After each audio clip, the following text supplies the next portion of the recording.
Question: do you practice downshifting the first gear when emergency braking? In this video, I'm going to give you my opinion on why you need to be in first gear after emergency braking. And I will give you a tip and practice drill that will help you. Plus, I will ride a demo ride for you. So hang tight.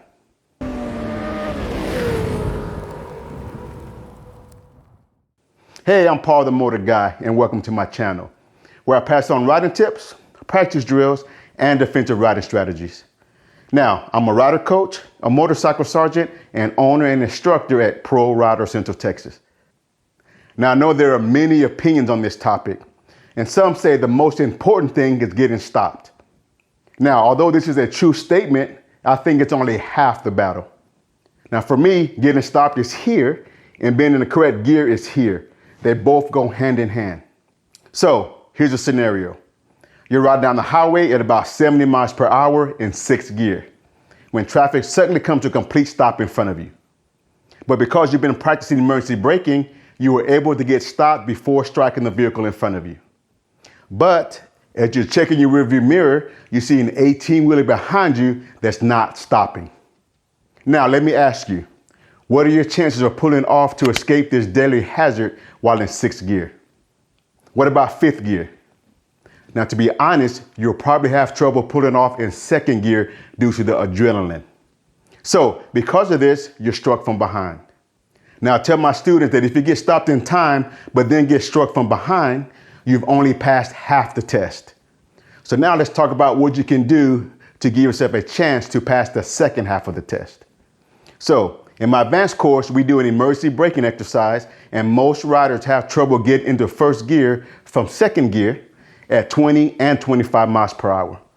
Now, I found that if a rider starts to downshift after he starts braking, he will have a hard time getting into 1st gear before coming to a stop, if he or she brakes correctly. So here's the tip on how I do it, and so far it's worked every time. So as I start my braking, I immediately start my downshifting at the same time.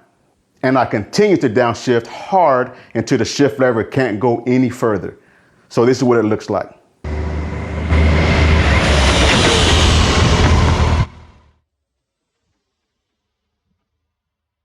Now, riders have a tendency to line up at the end as they are downshifting, and then they end up in neutral, which we all know is a no-go. So you want to continue with hard shifts. Now, if you think about it, there's a lot going on at one time. I am braking properly with both my front and rear brakes. I'm pulling in the clutch lever, downshifting, and looking in my rearview mirror. Now, believe me, to pull this off takes, you got it, practice, practice, practice. So here's a practice exercise you can do. So you want to start out at 20 miles per hour in 2nd gear and practice your emergency braking and downshifting. Then try it at 25 miles per hour in 2nd gear, and then do 30 miles per hour in 3rd gear. Now the goal is to be in 1st gear when you come to a stop. And now I'm going to demo this exercise for you. So I'm going to make 3 runs. The first run will be at 20 miles per hour in 2nd gear. The second run will be at 25 miles per hour in 2nd gear. And the third run will be at 30 miles per hour in 3rd gear.